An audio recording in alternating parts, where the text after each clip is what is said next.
À 16 mois de la grande messe du football continental, l'opinion continue de s'interroger sur l'avancée des travaux pour accueillir cet important événement à Yamoussoukro, une des villes choisies pour abriter les phases de poule de ce championnat.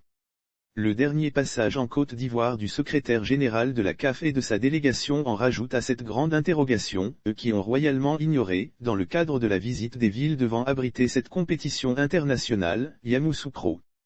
Est-ce à dire que tout va bien dans la capitale politique dans le cadre des préparatifs de la CAN? Ou une réelle volonté de faire de Yamoussoukro la grande oubliée?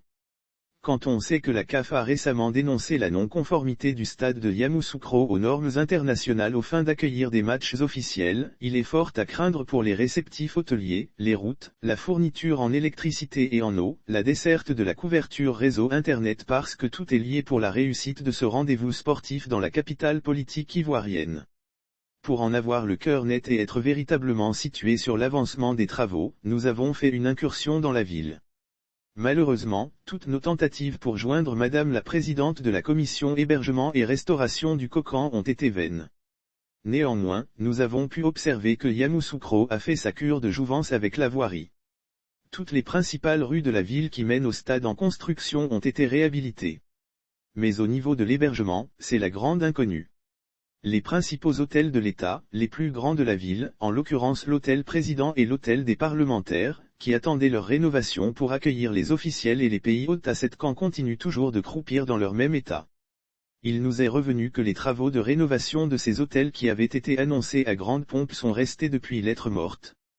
Sous le couvert de l'anonymat, certains résidents ont manifesté leur mécontentement de voir Yamoussoukro dans cette sorte d'inertie à quelques mois de cette compétition internationale. La CAN est une occasion de vendre une meilleure image de la Côte d'Ivoire à travers la ville de Yamoussoukro. C'est pourquoi nous exhortons les autorités compétentes à redonner fière allure à notre cité.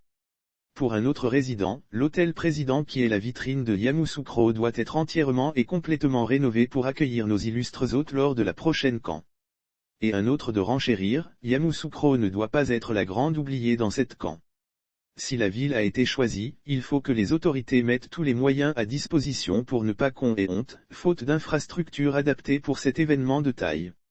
L'organisation de la CAN dans des conditions optimales requiert que Yamoussoukro soit aux normes à tout point de vue, sportif, hôtelier, médical, tous les travaux mis en berne pour des raisons quelconques doivent être remis en route.